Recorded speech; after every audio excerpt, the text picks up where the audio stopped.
Bonjour, ici la nuit raconte. Merci pour votre soutien. Abonnez-vous, laissez un like et profitez bien de l'histoire d'aujourd'hui.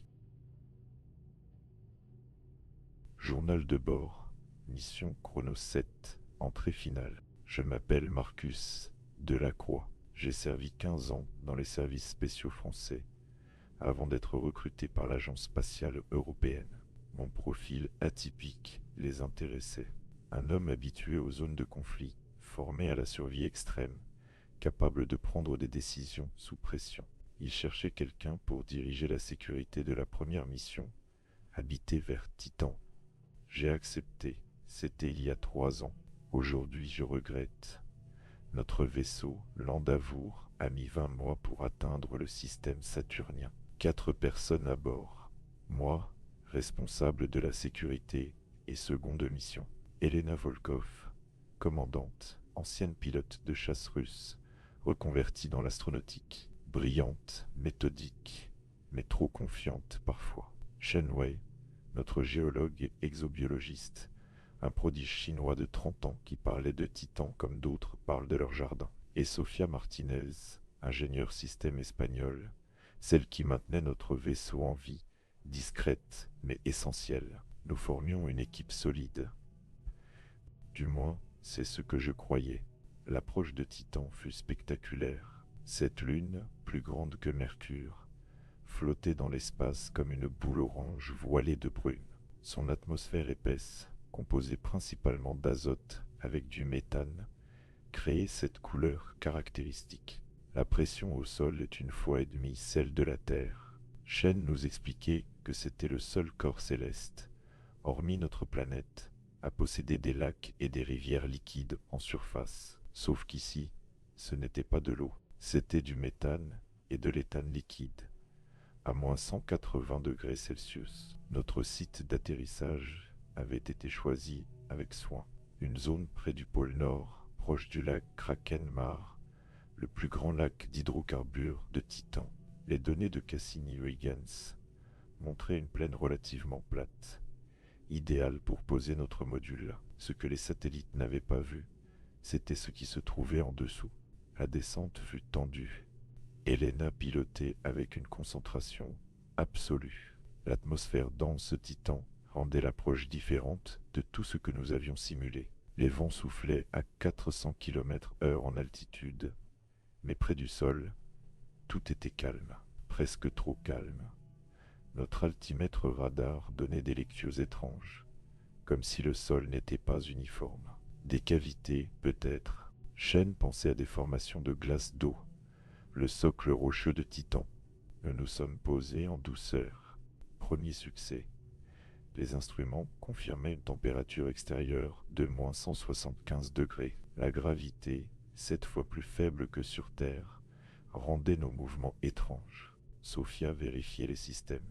Tout fonctionnait nominalement.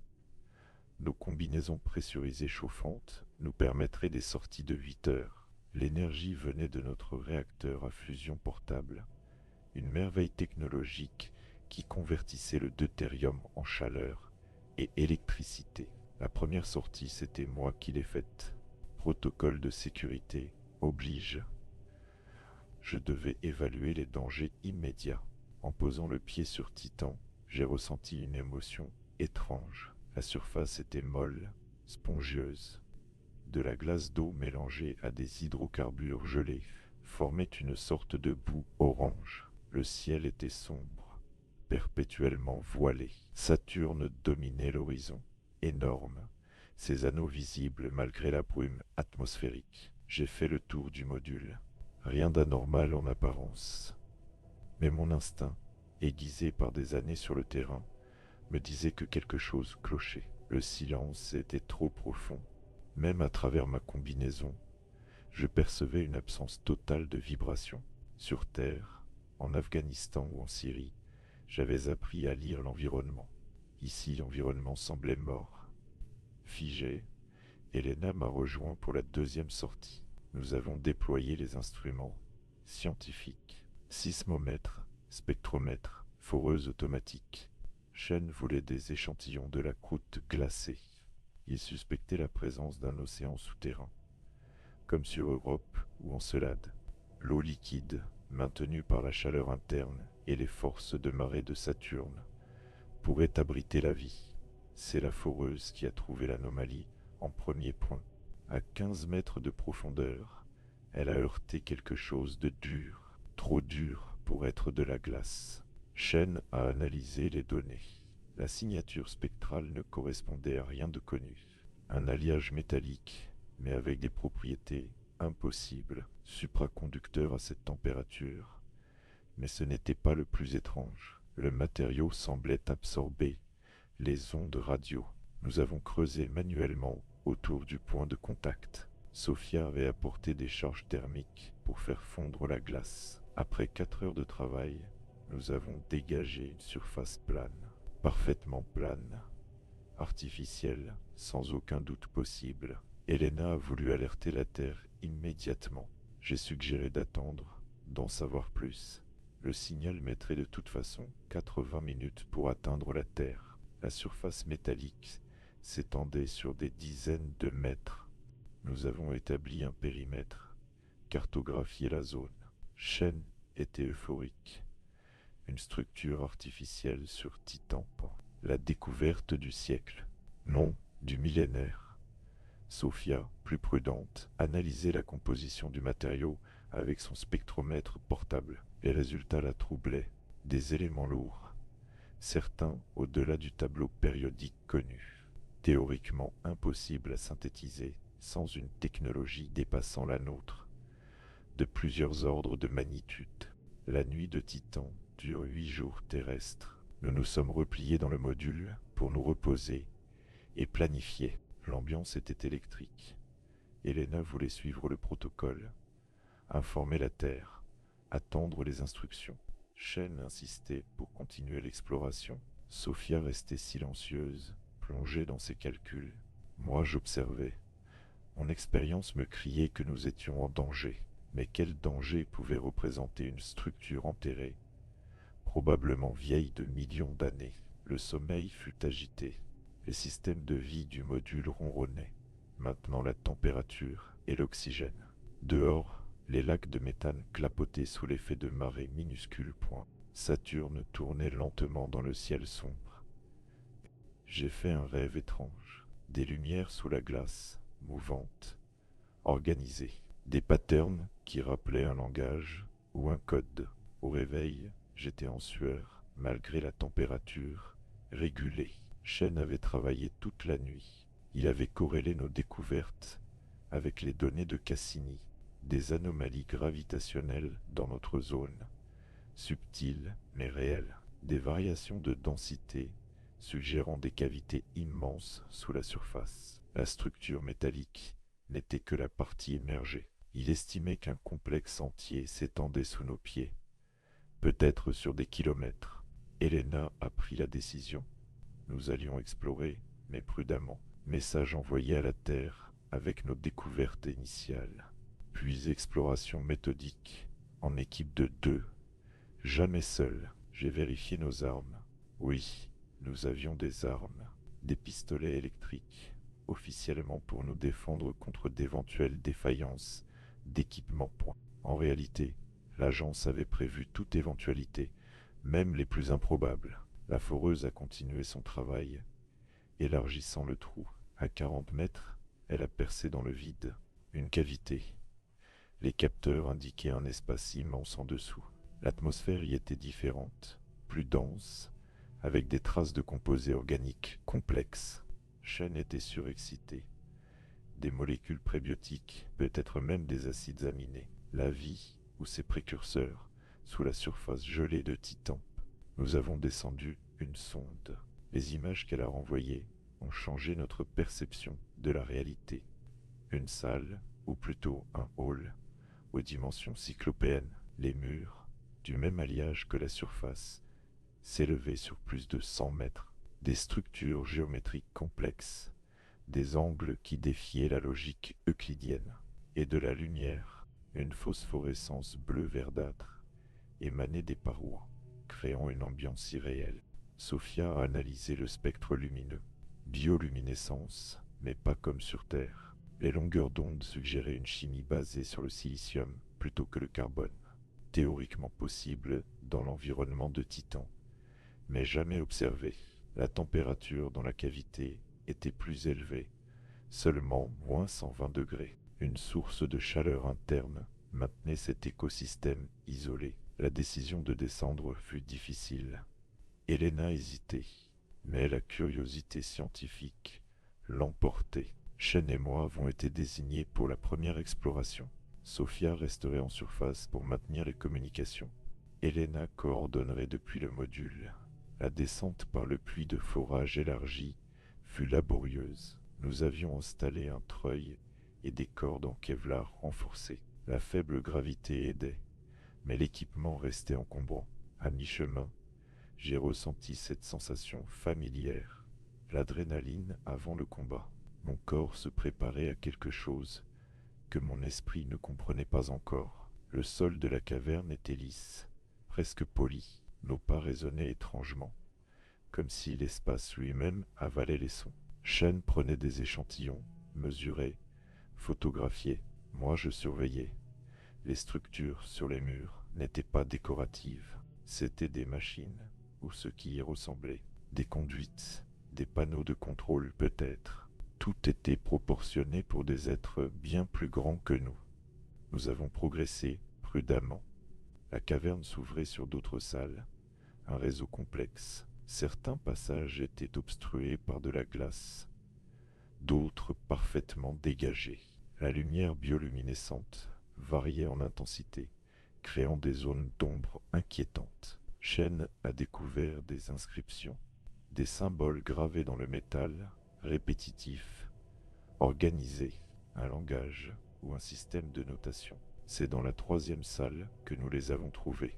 Des capsules alignées contre un mur, transparentes, remplies d'un liquide ambré qui ne gelait pas malgré le froid. À l'intérieur, des formes, humanoïdes, mais pas humaines, plus grandes, 3 mètres au moins.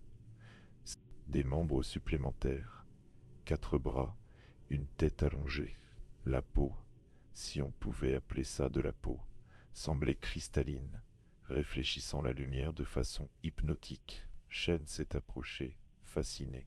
J'ai voulu le retenir, mais trop tard. Il a touché les capsules. Immédiatement, la lumière dans la salle a changé. Plus intense, pulsante. Les symboles sur les murs se sont mis à briller. Un bourdonnement grave, presque infrasonique, a rempli l'espace. Les créatures dans les capsules ont bougé, imperceptiblement, mais elles ont bougé. Nous avons reculé précipitamment. La communication avec la surface grésillait. Sophia signalait des interférences électromagnétiques massives. Helena ordonnait notre remontée immédiate. Mais Shen voulait rester documenté. J'ai dû le forcer à remonter. Mon instinct hurlait au danger. Ces choses n'étaient pas mortes. Elles dormaient. La remontée fut chaotique. Le treuil dysfonctionnait. Les interférences perturbaient tous nos équipements électroniques. Nous avons dû grimper manuellement les derniers mètres. En surface, le module était en alerte. Les instruments détectaient des changements dans la croûte de glace. Des vibrations, des mouvements tectoniques localisés. Quelque chose se réveillait sous nos pieds. Helena a pris la décision d'évacuer temporairement. Nous nous sommes repliés à 2 kilomètres du site, établissant un camp secondaire. Les heures suivantes furent tendues. Les communications avec la Terre étaient coupées, pas seulement perturbées, complètement bloquées. Sophia travaillait frénétiquement pour comprendre. Un champ électromagnétique d'une puissance phénoménale émanait du complexe souterrain. Shen analysait ces échantillons dans le laboratoire portable. Les composés organiques présentaient une structure jamais vue. Des chaînes moléculaires qui se réarrangeaient spontanément, comme douées d'une forme d'intelligence chimique.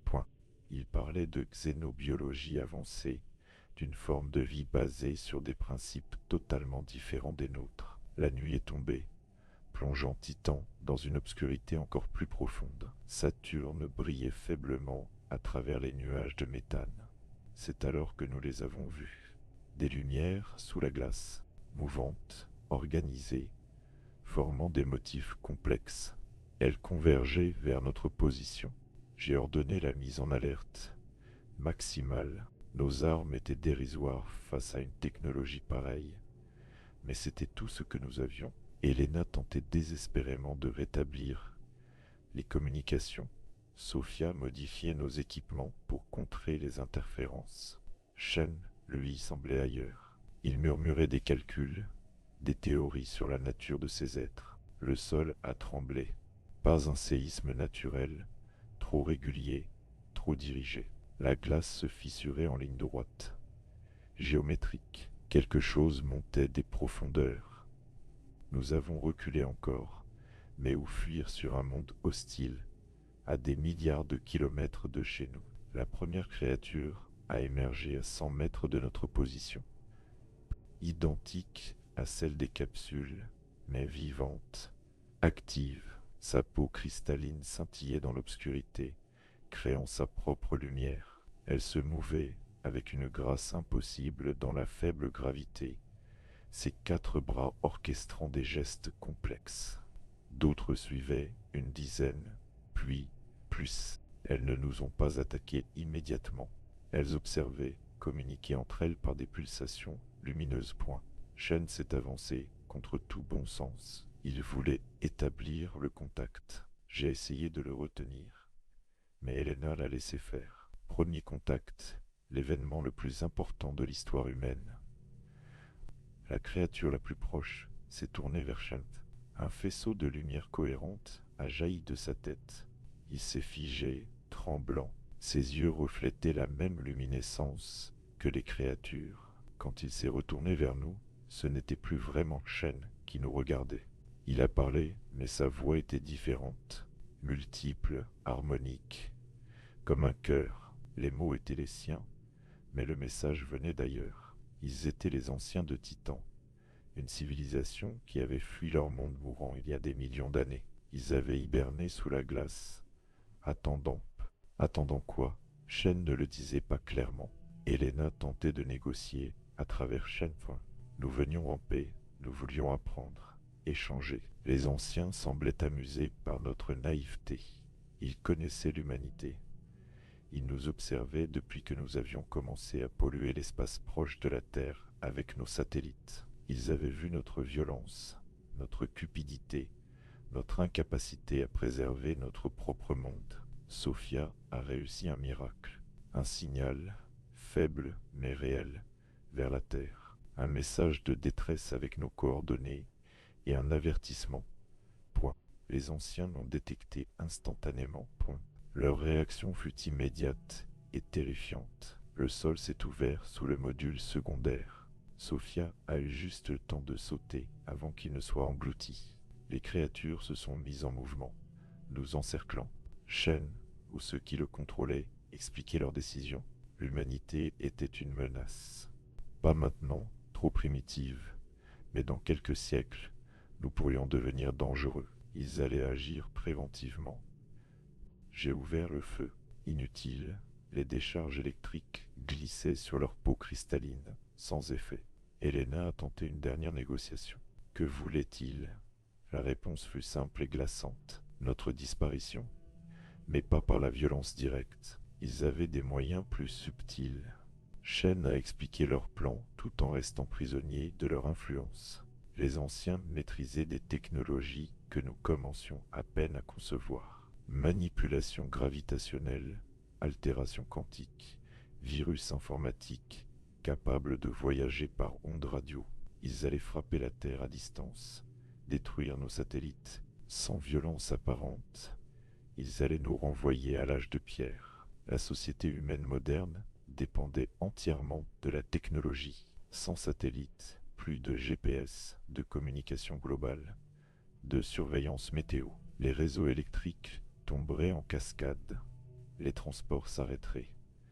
L'agriculture industrielle s'effondrerait. En quelques semaines, ce serait le chaos. En quelques mois, la famine. En quelques années, l'humanité serait décimée, réduite à des poches de survivants incapables de menacer qui que ce soit. Elena a tenté un dernier argument. Si nous disparaissions, personne ne saurait ce qui s'était passé. L'humanité enverrait d'autres missions, sans se douter du danger. Les anciens ont semblé considérer ce point, puis ils ont proposé un marché. Un seul d'entre nous survivrait, rentrerait sur Terre pour témoigner, avertir l'humanité de ne jamais revenir dans le système saturnien. En échange, ils retarderaient leur attaque, nous laissant quelques décennies pour peut-être trouver une solution ou nous préparer. Le choix du survivant fut cruel. Sean était perdu, son esprit submergé par celui des anciens. Helena, en tant que commandante, voulait se sacrifier. Sophia arguait qu'elle était la plus qualifiée pour témoigner techniquement. Moi, je savais ce qu'il fallait faire. J'ai activé l'autodestruction du module principal. Pas pour nous tuer, mais pour créer une diversion. L'explosion du réacteur à fusion créerait une impulsion électromagnétique massive, peut-être suffisante pour perturber les anciens quelques instants. C'était notre seule chance. Helena a compris immédiatement. Pendant que je configurais la séquence, elle et Sophia ont couru vers le module de remontée, notre seul moyen de quitter Titan. Les anciens ont réagi, mais trop tard.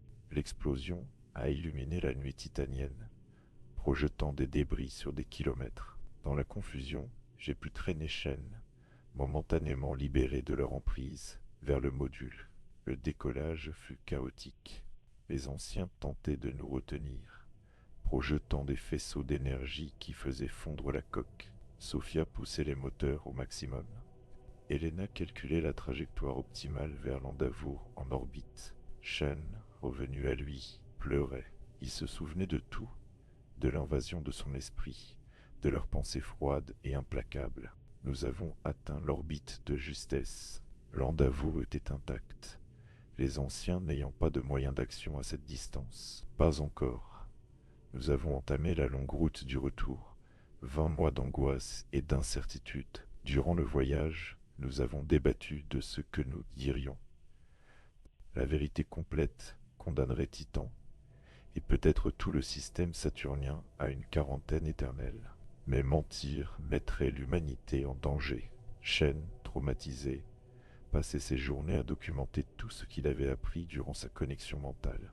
Technologie, histoire, biologie des anciens, des informations qui pourraient nous aider ou nous condamner. Sophia a travaillé sur des contre-mesures. Si les anciens attaquaient nos réseaux, comment les protéger? Elle a développé des protocoles de sécurité, des systèmes de backup analogiques, des plans pour préserver les infrastructures critiques. Helena a rédigé rapport après rapport, tentant de convaincre des autorités qui ne nous croiraient probablement pas. Moi, j'ai fait ce que je fais le mieux. J'ai planifié, stratégie de défense, plan d'évacuation, scénario de survie. Si les anciens tenaient parole, nous avions quelques décennies. Assez pour nous préparer, peut-être. Assez pour trouver une solution. Espérons. Le retour sur Terre fut étrange. L'agence nous a mis en quarantaine, physique et informationnelle. Nos témoignages ont été classifiés, analysés, débattus. Certains nous croyaient, d'autres pensaient que l'isolement nous avait rendus fous. Les preuves que nous avions rapportées, les échantillons de chaîne, les enregistrements de Sophia, tout était étudié dans le plus grand secret. 6 mois ont passé. Officiellement, la mission Chronos 7 fut un succès partiel. Problèmes techniques, découvertes géologiques intéressantes, mais rien de révolutionnaire. Officieusement, les plus hautes instances savaient, des programmes secrets ont été lancés. Bouclier électromagnétique, réseau de communication redondant, retour à des technologies moins dépendantes du numérique. Shen n'a jamais vraiment récupéré. Les médecins parlent de stress post-traumatique, mais c'est plus profond. Il dit que les anciens ont laissé quelque chose dans son esprit. Une graine, un observateur. Il vit reclus maintenant, travaillant obsessionnellement sur ses notes, cherchant une faiblesse dans leur technologie. Sophia dirige un laboratoire ultra secret, développant les contre-mesures qu'elle avait imaginées durant le voyage. Elle a recruté les meilleurs esprits, sans leur dire exactement contre quoi ils travaillent. La menace d'une super tempête solaire est le prétexte officiel. Elena a disparu il y a 3 mois.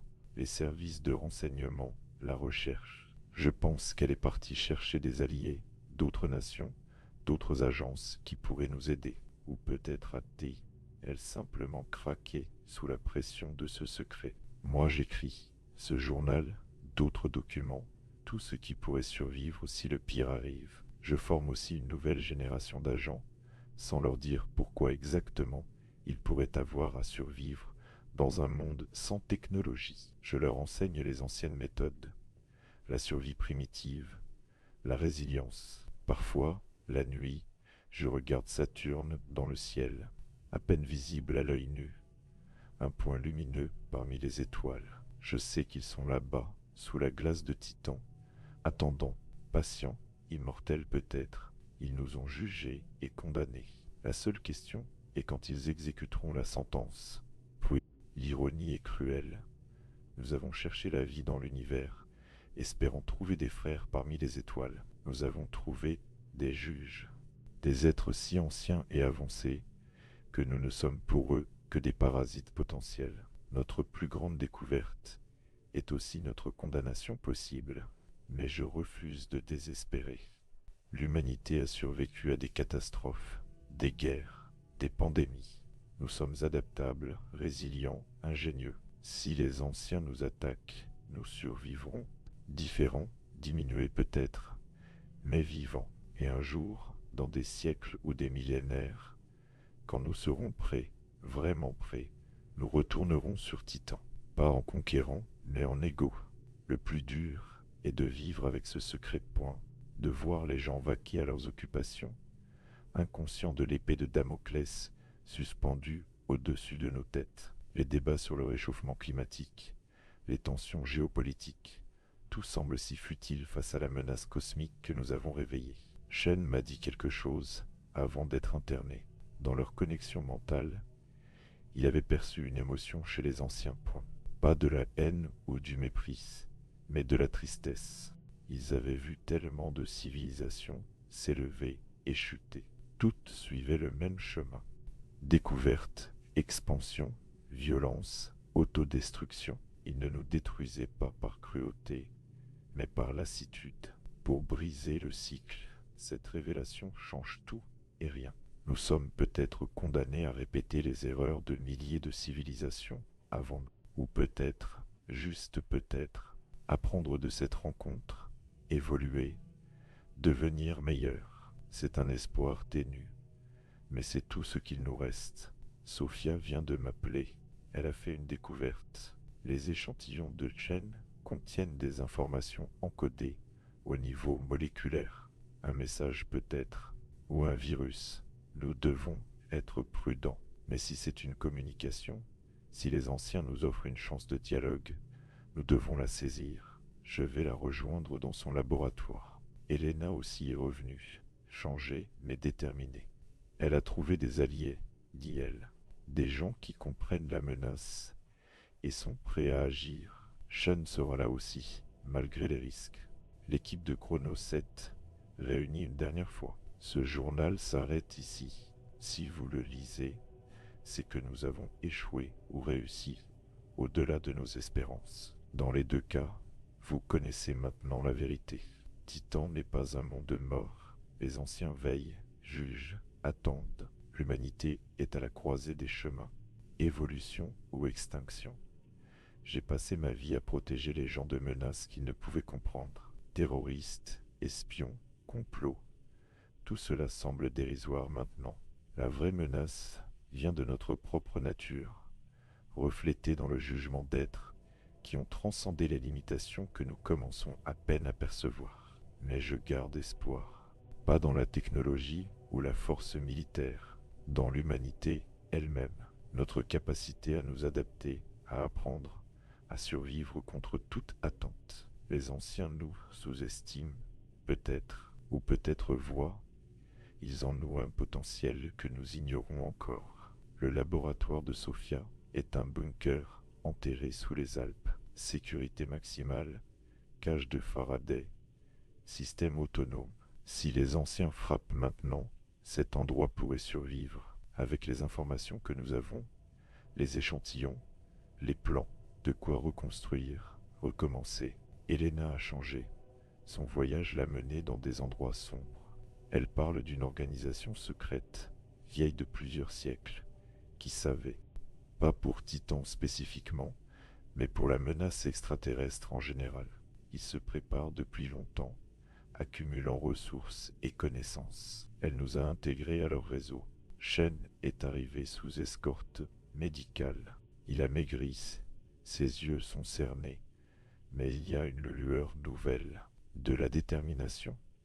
Il dit avoir trouvé quelque chose dans ses souvenirs partagés, une faille dans la pensée des anciens. Leur immortalité les a rendus rigides, prévisibles. Ils pensent en millénaires, nous en années. Notre chaos est notre force. Le décodage du message moléculaire a commencé. Les premières séquences sont mathématiques, une preuve d'intelligence, puis viennent des concepts plus complexes, physique, chimie, biologie. Mais pourquoi? Pour nous aider ou nous tester. La réponse est venue après 72 heures de décodage intensif. Les anciens nous offrent un choix, pas celui qu'ils avaient proposé sur Titan, plus subtil. Ils vont nous observer pendant exactement 100 révolutions terrestres, 100 ans. Si nous prouvons que nous pouvons transcender notre nature destructrice, ils partageront leur savoir. Sinon, ils agiront. 100 ans, 3 générations peut-être, pour transformer l'humanité, unifier notre espèce, cesser les guerres, réparer notre planète. Un défi impossible. Ou peut-être pas. La menace commune pourrait nous unir comme rien d'autre ne l'a jamais fait. Elena propose de révéler progressivement la vérité. Pas d'annonce brutale qui créerait la panique, mais une préparation graduelle. Des fuites contrôlées, des films, des livres, habituer l'humanité à l'idée. Puis, quand nous serons prêts psychologiquement, la révélation complète. Sophia travaille sur 2 fronts. Protéger nos systèmes si les anciens attaquent, mais aussi développer les technologies qu'ils nous ont montrées. Énergie propre illimitée, voyage interstellaire, manipulation de la matière. Si nous survivons, nous pourrions faire un bond de 1000 ans en quelques décennies. Shen veut retourner sur Titan. Pas maintenant, mais dans quelques années. Établir un dialogue réel, pas une connexion mentale forcée. Il pense que les anciens respecteraient le courage, la détermination pour montrer que nous n'avons pas peur, que nous sommes prêts à apprendre. Moi, je coordonne mon réseau d'anciens agents, les contacts d'Elena, les ressources de Sophia. Nous créons une structure parallèle, prête à prendre le relais si les gouvernements officiels échouent. Pas un gouvernement mondial, mais un réseau de survie et de reconstruction. Les nouvelles de la Terre ne sont pas encourageantes. Tensions croissantes entre grandes puissances, crise climatique qui s'accélère, inégalités explosives. Nous avons 100 ans pour résoudre des problèmes millénaires. Les anciens le savent, c'est un test impossible, ou presque. Mais chaque jour apporte de petits espoirs. Des accords de paix inattendus, des avancées technologiques pour l'environnement, des mouvements citoyens pour le changement. L'humanité sent-elle inconsciemment la menace? Ou est-ce l'influence subtile des anciens nous poussant à évoluer? Shen a fait une découverte troublante. Les anciens ne sont pas natifs de Titan. Ils viennent d'ailleurs, fuyant leur propre monde détruit. Ils ont échoué à sauver leur planète et se sont réfugiés dans les lunes de Saturne. Leur jugement sur nous est teinté de leur propre échec. Ils ne veulent pas nous voir répéter leurs erreurs. Cette révélation change notre perspective. Les anciens ne sont pas des dieux omnipotents, mais des survivants traumatisés. Leur technologie est avancée, mais leur psychologie est marquée par la perte. Peut-être pouvons-nous leur offrir quelque chose qu'ils ont perdu, l'espoir. Sophia a décodé des schémas technologiques dans le message. Des machines qui nettoient l'atmosphère, qui régénèrent les écosystèmes, qui créent de la nourriture à partir de matières inorganiques. Les anciens nous donnent les outils pour réussir. À nous de prouver que nous savons les utiliser. Elena a organisé une réunion secrète. Leaders mondiaux, scientifiques, philosophes, pas pour révéler toute la vérité, mais pour planter les graines, parler de menaces existentielles, de la nécessité de s'unir, de transcender nos différences. Certains comprennent le sous-texte, d'autres suivront. Le temps presse, mais ralentit aussi. Chaque jour compte dans notre course contre la montre cosmique. Mais nous devons agir avec prudence.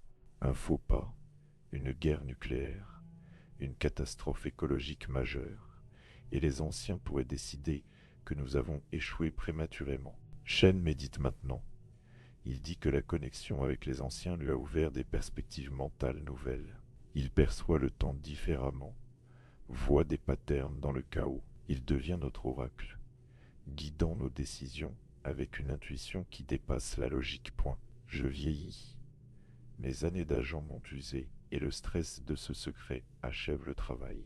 Mais je dois tenir, former mes successeurs, transmettre non seulement les informations, mais l'esprit de résistance et d'espoir. L'humanité aura besoin de gardiens après moi. Sophia a eu un enfant. Elle l'élève dans la connaissance progressive de la vérité. La nouvelle génération, celle qui vivra pleinement le défi des 100 ans. Son fils montre déjà des capacités inhabituelles, comme si l'exposition aux technologies des anciens avait modifié subtilement notre ADN. Elena est tombée malade. Les médecins ne comprennent pas. Shen pense que c'est psychosomatique, son esprit qui refuse le fardeau de la connaissance, ou peut-être une influence des anciens, un avertissement. Elle lutte, refuse d'abandonner.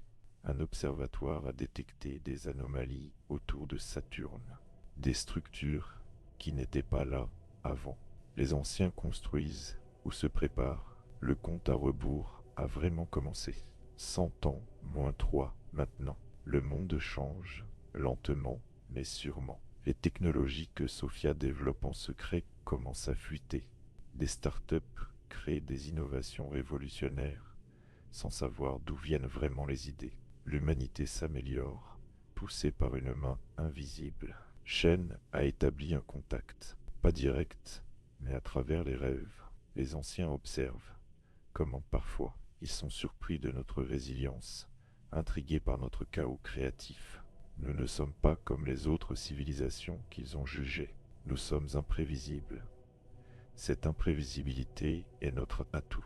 Les anciens peuvent calculer les trajectoires de civilisations ordonnées, logiquement. Mais l'humanité est un paradoxe vivant, capable du pire comme du meilleur, souvent simultanément.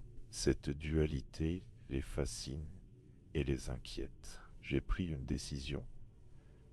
Ce journal sera publié anonymement comme fiction. Les gens le liront, certains y croiront à moitié, d'autres le rejetteront. Mais l'idée sera plantée. Quand la vérité sera révélée, ils seront moins choqués. C'est ma contribution à la préparation psychologique de l'humanité. Elena s'est rétablie. Elle dit avoir eu une vision pendant sa maladie. Les anciens ne sont pas seuls. D'autres civilisations observent, attendant de voir ce que nous deviendrons. Notre test est aussi le leur. Si nous réussissons, nous ouvrons la voie à un nouveau paradigme galactique. Sophia a percé le code de propulsion des anciens points. Pas complètement, mais assez pour comprendre le principe. Manipulation de l'espace-temps à l'échelle quantique. Avec cette technologie, les étoiles sont à portée. Si nous survivons, l'univers s'ouvre à nous. Shen vieillit étrangement. Parfois, il semble avoir 100 ans, parfois 20. Les médecins sont perplexes. Il dit que le temps n'est plus linéaire pour lui, depuis la connexion. Il voit les futurs possibles, les probabilités qui s'entrecroisent. Dans la plupart, nous échouons, mais pas dans toutes. Les premières vraies applications des technologies des anciens commencent. Un prototype de purificateur atmosphérique a été testé en Chine. Les résultats dépassent toutes les attentes. En quelques semaines, la qualité de l'air s'améliore radicalement. Les gouvernements s'interrogent sur l'origine de cette technologie. Je sens ma fin approcher. Pas une maladie, juste l'usure. Mon corps a donné ce qu'il pouvait. Mais l'équipe continue. De nouveaux membres nous ont rejoints, triés sur le volet, initiés progressivement. La flamme ne s'éteindra pas avec moi. Elena prend ma succession. Elle a la vision et le charisme nécessaires. Sophia devient notre conscience scientifique. Shen notre guide spirituel étrange. Ensemble, ils mèneront l'humanité à travers les décennies cruciales à venir. Un dernier message des anciens, transmis par Shen. Ils reconnaissent notre effort, notre détermination. Le test continue, mais ils admettent une possibilité qu'ils n'avaient pas envisagée. Nous pourrions non seulement réussir, mais les surprendre, faire quelque chose qu'aucune civilisation n'a fait avant. Cette possibilité les effraie et les excite. Ils ont vécu si longtemps dans la certitude de leur supériorité, la routine de leur jugement. Nous représentons le chaos, l'inattendu, le renouveau peut-être. Ils nous observent maintenant avec plus qu'un intérêt détaché. Ils espèrent, secrètement, que nous réussirons. Mon dernier acte sera de cacher ce journal dans plusieurs endroits, physiques et numériques, cryptés et en clair. Si tout échoue, si les anciens nous effacent, peut-être que dans 1000 ans, une nouvelle humanité trouvera ces mots et comprendra, apprendra de nos erreurs et nos espoirs. L'aube se lève. Je regarde une dernière fois les étoiles qui pâlissent. Quelque part là-haut, autour de Saturne, les anciens veillent, juges ou professeurs, bourreaux ou sauveurs. Seul l'avenir le dira. Mais je meurs avec cet espoir têtu qui définit l'humanité. Nous sommes petits, fragiles, imparfaits, mais nous sommes aussi courageux, créatifs, capables d'amour et de sacrifice. Si ces qualités ne suffisent pas à nous sauver, alors peut-être ne méritons-nous pas d'être sauvés. Mais je crois, je dois croire, qu'elles suffiront. À ceux qui liront ceci, sachez que tout n'est pas perdu. Le défi est immense, n'est pas impossible. Les anciens nous testent, mais ils nous ont aussi donné les outils. À nous de prouver que l'humanité peut transcender ses limitations, devenir quelque chose de plus grand. Regardez Saturne, quand le ciel est clair. Pensez à nous, l'équipe de Chronos 7, qui avons touché l'infini et sommes revenus changés. Nous avons vu l'abîme et l'espoir. Nous avons rencontré nos juges et découvert qu'ils étaient aussi perdus que nous. À leur manière, l'histoire de l'humanité ne s'arrête pas avec les anciens de Titan. Elle commence peut-être vraiment un nouveau chapitre où nous ne sommes plus seuls, où chaque action compte, où notre survie dépend de notre capacité à devenir meilleur. C'est terrifiant et exaltant. Shen vient d'entrer dans ma chambre. Il sourit, ce qu'il fait rarement. Il dit qu'il a vu quelque chose dans ses visions. Un futur où humains et anciens travaillent ensemble, explorant l'univers, cherchant d'autres survivants, créant une communauté galactique. Un rêve peut-être, mais les rêves sont le début de toute réalité. Sophia réussit une percée majeure. La communication instantanée quantique, basée sur les principes des anciens. Plus besoin d'attendre des heures pour les signaux entre planètes. Si nous survivons, l'humanité ne sera plus confinée à un seul monde. Nous deviendrons vraiment une civilisation spatiale. Elena organise, toujours, des cellules dans chaque pays, prêtes à agir si les gouvernements faillent. Pas une conspiration, mais un filet de sécurité pour l'humanité. Elle a appris des anciens l'importance de la redondance, de la survie à tout prix. Les saisons changent sur Terre. Le climat se dérègle, puis se stabilise grâce aux nouvelles technologies. Les guerres éclatent, puis s'éteignent face à la nécessité de coopérer. L'humanité titube, mais avance, poussée par une urgence qu'elle ne comprend pas entièrement. Je ferme mes yeux une dernière fois. Je vois Titan, ces lacs de méthane sous le ciel orange sombre. Je vois les anciens sous la glace, patients et terribles. Je vois la terre, fragile bille bleu dans le vide, porteuse de tant d'espoir et de peur. Entre ces deux mondes, l'humanité doit choisir son chemin. Évolution ou extinction, transcendance ou effacement. Le choix nous appartient, mais le temps est compté. 100 ans pour prouver que nous sommes plus que la somme de nos défauts. Si vous lisez ceci, le défi continue. Portez le flambeau. N'oubliez pas Chrono 7, mais regardez vers l'avenir. Les anciens nous observent, mais c'est nous qui écrivons notre histoire. Chaque jour, chaque choix, chaque acte de bonté ou de courage compte. L'univers est vaste et hostile, mais il est aussi plein de possibilités. Les anciens nous ont montré ce que nous pourrions devenir, dans le meilleur comme dans le pire des cas. À nous de choisir quel futur nous voulons. Ma main tremble. L'encre devient illisible. C'est peut-être mieux ainsi. Les derniers secrets doivent rester non écrits, découverts par chaque génération. Le mystère fait partie du voyage. Adieu, ou plutôt à bientôt dans ce futur incertain, mais plein d'espoir que nous construisons ensemble. Les étoiles nous attendent, si nous prouvons que nous les méritons. Marcus Delacroix, ancien agent spécial, membre de Chrono 7, gardien d'un secret qui pourrait sauver ou détruire l'humanité. Ma mission s'achève, la vôtre commence. Regardez les étoiles, n'oubliez jamais. Fin du journal.